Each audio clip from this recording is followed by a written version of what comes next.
आज की क्लास में हम जानने वाले हैं संख्याओं के किस तरह से निकटतम मान निकाले जाते हैं, जिसे बोला जाता है राउंडिंग ऑफ करना।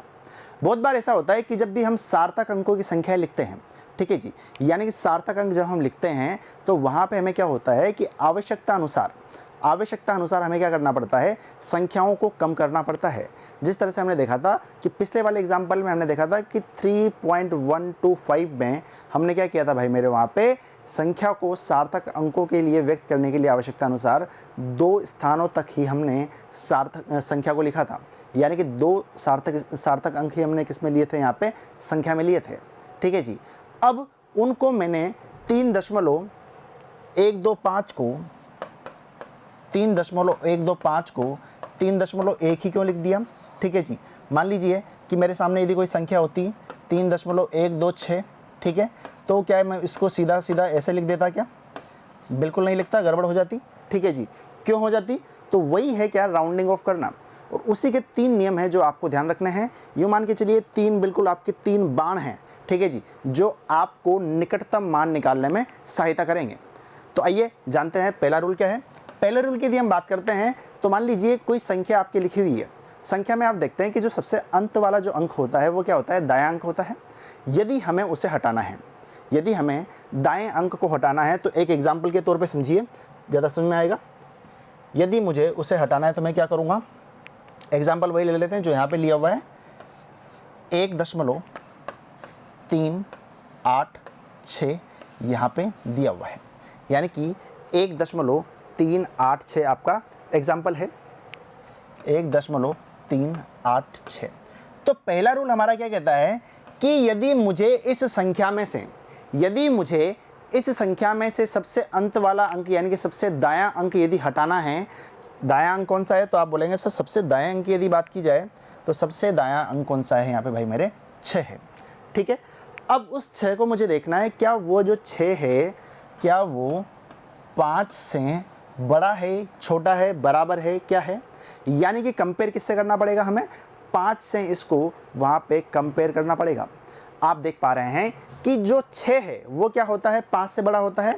तो हमारा पहला रूल यही बोलता है, पहला नियम हमारा यही बोलता है, यदि हटाए जाने वाला अंक, ध्यान दीजिएगा, यदि हटाए जाने वाला अंक 5 से बड़ा होता है, यदि हटाए जाने वाला अंक 5 से बड़ा होता है, तो उसके पहले वाला जो अंक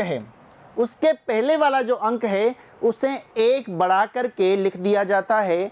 कहने का मतलब ये हो गया कि मुझे यहाँ पे हटाना किसको है, तो आप बोलेंगे सर आपको यहाँ पे 6 को हटाना है। अब 6 को मैं सीधा हटा करके ऐसे नहीं कर सकता कि मैंने 1.38 लिख दिया, गलत हो जाएगा, नॉनसेंस हो जाएगा, क्योंकि फिर निकटतम मान के जो रूल हैं उनका तो कोई फ़ायदा ही नहीं होगा। तो पहला रूल ये कहता है, हटाए जाने वाले अंक को हम देखेंगे, हटाए जाने वाला अंक यदि 5 से बड़ा है तो उसके पहले वाले अंक को 1 बढ़ा करके लिख देंगे। कहने का मतलब ये है 1 वैसा ही आएगा, 3 वैसा ही आएगा। इसके जस्ट पहले कौन सा अंक है, तो आप देखेंगे कौन सा है भाई मेरे, यहाँ पे 8 है, तो 6 को तो हटा दो, कोई दिक्कत नहीं है, लेकिन 6 क्या है, 5 से बड़ा है, तो उसके पहले वाले अंक को क्या कर दो, यहाँ पे 1 बढ़ा करके लिख दो। ये क्या हो जाएगा, यहाँ पे 1.39 हो जाएगा। एक और एग्जाम्पल देखना चाहें, 1.357 लिखा हुआ है, 1.357 लिखा हुआ है। मैं बोलता हूँ कि जो ये संख्या है ना वो कितने सार्थक अंकों वाली है, तो आप बोलेंगे सर 4 सार्थक अंक है, लेकिन मैं चाहता हूँ संख्या में 3 ही सार्थक अंक मिले। तो आप इसको ऐसा नहीं कर सकते कि सर आपने 1.35 लिख दिया, गलत हो जाएगा। क्यों? क्योंकि सर जो रूल नंबर 1 है उसका उल्लंघन हो जाएगा। अब कैसे, देखो, यदि मुझे इस संख्या में सिर्फ 3 सार्थक अंक चाहिए तो मुझे 7 को हटाना पड़ेगा। अब 7 को हटाने का रूल क्या है कि सर पहले देखो 5 से बड़ा है, बिल्कुल बड़ा है, ठीक है, तो उसके जो पहले वाला अंक है यानी कि जो 5 है उसको मैं क्या करूँगा, 1 अंक बढ़ा करके लिख दूंगा। यानी कि 5 को 5 ना लिख करके मैं क्या करूँगा, यहाँ पे 6 यहाँ पे लिख दूंगा। ठीक है, आई बात समझ में। एक और एग्जाम्पल करें, देखना भाई, 1.287 लिख लो। ठीक है, 1.287 लिख लिया। अब आप चाहते हैं कि आपको यहाँ पे 7 को हटाना है, क्यों? क्योंकि आपको संख्याओं में सिर्फ और सिर्फ 3 सार्थक अंक चाहिए। तो आप इसको यदि ऐसा करते हैं कि 1.28 लिख दिया तो बहुत ही गलत हो जाएगा, बहुत ही गड़बड़ हो जाएगा, ठीक है। लेकिन यदि आप इसको ऐसे देखते हैं कि सर 7 को कंपेयर करो किससे, 5 से बड़ा है, तो उसके पहले वाला जो अंक है उसको 1 बढ़ा करके लिख दिया, 1.29 लिख दिया। अब ये यहाँ पे सही होगा, पक्की बात है। आइए देखिए एक और एग्जांपल, 1.475, या फिर इसको एक काम कीजिए, 1.474। अब देखिए 1.474, लेकिन अब आप यहाँ पे देखेंगे कि सर 1.474 लिखा हुआ है, सबसे लास्ट वाला अंक मुझे देखना है, सबसे लास्ट वाला अंक मुझे देखना है। क्या वो 5 से बड़ा है क्या? बिल्कुल नहीं है सर, यहाँ तो 5 से छोटा आ गया। अब कहानी दूसरी आ गई, यानी कि अब यहीं पर आ जाता है हमारे क्या भैया, राउंडिंग ऑफ का रूल नंबर 2। यदि हटाए जाने वाला अंक 5 से छोटा है, यदि हटाए जाने वाला अंक 5 से छोटा है तो उसके पहले वाले अंक को वैसा का वैसा ही लिख दिया जाता है, उसको बढ़ाया नहीं जाता है। कैसे? एग्जाम्पल देखिएगा, 4.334 आपके सामने लिखा हुआ है, आप चाहते हैं कि 4 को यहाँ पे हटाना है तो आप सीधा हटा सकते हैं। कैसे? क्योंकि आप देखेंगे कि सर जो 4 है यहाँ पे वो क्या है भाई मेरे, 5 से कम है। अब यदि 5 से कम है तो हटा दो आराम से, और 4.33 इसका आंसर आप लिख दीजिए बड़े प्यार से, ठीक है। मान लीजिए आपके सामने एग्जाम्पल है 5.334 है, ठीक है, 5.334 है। आपको 4 को हटाना है, बिल्कुल हटा दो, कोई यहाँ पे दिक्कत नहीं है। बस एक कानून देख लो, एक नियम देख लो कि सर जो ये 4 है वो क्या है भाई मेरे, 5 से छोटा है, तो यहाँ पे आप सीधा हटा सकते हैं। 5 से यदि बड़ा होता तो उसके पहले वाले अंक को हम देखते हैं, उसको बढ़ा करके लिखते हैं, ठीक है। तो ये कितना आ जाएगा, 5.33 आ गया आंसर, ठीक है। तो 5.33 इस सवाल का आंसर हो जाएगा। अब आपके मन में एक और क्वेश्चन आ रहा होगा, सर मान लीजिए, क्वेश्चन आना वाजिब है, 4.335 आ गया, तो अब ऐसी परिस्थिति में क्या किया जाएगा? क्योंकि जो अब हटाए जाने वाला अंक है वो क्या है, सबसे दाहिना अंक यानी कि 5 है। अब उस 5 को यदि मुझे हटाना है तो वहाँ पे मैं देखूँगा सर ये 5 जो है न तो 5 से बड़ा है न ही ये 5 से छोटा है, ये तो खुद 5 है। अब इसको हटाने का तरीका क्या रहेगा? तो सिंपल सी गणित है, तीसरा रूल हमारा यही कहता है, ध्यान दीजिएगा। मान लीजिए आपके सामने 2 एग्जाम्पल यहाँ पे लिखे हुए हैं, एग्जाम्पल वही लिख लेता हूँ जो आपके यहाँ पे एग्जाम्पल में दिए हुए हैं, ठीक है। 6.35 और अगला एग्जाम्पल 6.25 आपका एग्जाम्पल है। एग्जाम्पल से समझेंगे तो पूरी थ्योरी आपको समझ में आ जाएगी।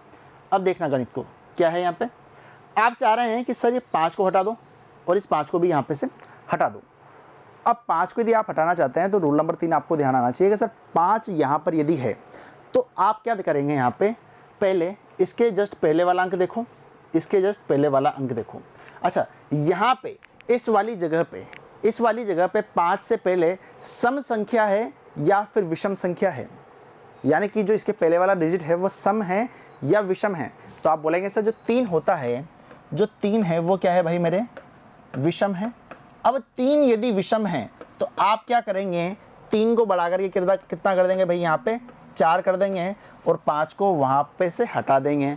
लेकिन आप यदि इस वाले एग्जाम्पल में देखते हैं 5 के पहले वाला जो अंक है वो सम है, तो आप क्या करेंगे, सम है तो सीधा का सीधा 5 को हटा दो और सीधा कितना लिख दो, यहाँ पे 6.2 लिख दो। एक बार थ्योरी को पढ़ेंगे, यदि सबसे दाईं ओर का हटाया जाने वाला अंक यदि 5 हो और उससे पहले वाला अंक यदि सम हो तो उस स्थिति में बदला नहीं जाएगा, परंतु विषम होने पर 1 बढ़ा दिया जाएगा। यानी कि उससे पहले वाला अंक, कौन सा अंक भाई, उससे पहले वाला अंक सम होने की स्थिति में नहीं बदला जाएगा, लेकिन यदि विषम है तो उसे क्या कर दिया जाएगा, 1 बढ़ा करके लिख दिया जाएगा। जैसा कि आपको मैंने एग्जाम्पल में बता दिया, 6.35 यदि लिखा हुआ है तो 5 को देखेंगे, 5 के पहले वाले अंक को देखेंगे, सम है विषम है, विषम है तो 1 बढ़ा करके लिख दो और 5 को हटा दो, और यदि सम है तो आप सीधा 5 को हटा दो, फिर बढ़ाने की जरूरत आपको नहीं है। यानी कि 3 रूल अभी तक हमने जान लिए कि 5 से यदि बड़ा है, ध्यान दीजिएगा, फिर से रिवाइज करा रहा हूँ पूरा का पूरा। यदि 5 से बड़ा है, रूल नंबर 1 क्या कहता है, यदि हटाए जाने वाला अंक 5 से बड़ा है तो आराम से हटा दो, बस पहले वाले अंक को क्या कर दो वहाँ पे एक आप आराम से बढ़ा सकते हैं, ठीक है जी। अब यदि 5 से छोटा है तो क्या करेंगे, 5 को हटा दो, मतलब 5 से छोटा अंक है उसको हटा दो, ठीक है। लेकिन वहाँ पे जो पहले वाले अंक हो उनको ना तो बढ़ाना है ना ही घटाना है, ठीक है जी। अगली हम बात करते हैं, यदि अंक 5 हो तो उसके पहले वाला अंक देखो सम है या विषम है। सम होने की स्थिति में आप क्या करेंगे, सम होने की स्थिति में आप क्या करेंगे, वैसा का वैसा ही लिख देंगे। लेकिन यदि विषम है तो आप क्या करेंगे, उससे पहले वाले अंक को एक बढ़ा करके लिख देंगे, ठीक है जी। तो ये क्या थे, यहाँ पे सार्थक अंकों को यदि हम आवश्यकता अनुसार कम करते हैं तो उनको राउंडिंग ऑफ करना पड़ेगा, ठीक है, यानी कि संख्याओं के निकटतम मान को निकालना पड़ेगा, ठीक है जी। तो यहाँ पर हमारी जो थ्योरी वाला पार्ट है, बेसिक कॉन्सेप्ट ऑफ केमिस्ट्री यानी कि रसायन विज्ञान की मूल अवधारणा है, वो यहाँ पर कंप्लीट होता है। पूरी की पूरी जो थ्योरी आपकी बुक में दी हुई है वो मैंने आपको यहाँ पे करा दी है। अब आगे आने वाली क्लासेस में जो आपके पाठ्य पुस्तक वाले क्वेश्चन हैं वो मैं आपको कराऊंगा, ठीक है जी। लगभग 10 से 12 पार्ट में अलग अलग 2-2, 3-3 क्वेश्चन करके हम हर क्वेश्चन को डिस्कस करेंगे, ठीक है जी। और जो थ्योरेटिकल जो क्वेश्चन है, जैसे कि सार्थक अंकों वाले 1-2 क्वेश्चन आपके एग्जाम पाठ्य पुस्तक में दिए हुए हैं, तो मैं क्या करूँगा, उन क्वेश्चन को सबसे लास्ट में लूँगा, ठीक है। पहले जो न्यूमेरिकल्स हैं उनको कर लेंगे, फिर उसके बाद में थ्योरेटिकल को अलग कर लेंगे, ठीक है जी। और वो मैंने आपको पहले भी समझा रखे हैं, तो वहाँ पे आपको ज़्यादा दिक्कत नहीं आएगी, ठीक है जी। तो जुड़े रहिए मिशन ज्ञान के साथ में, मिलते हैं अगली वीडियो में, धन्यवाद।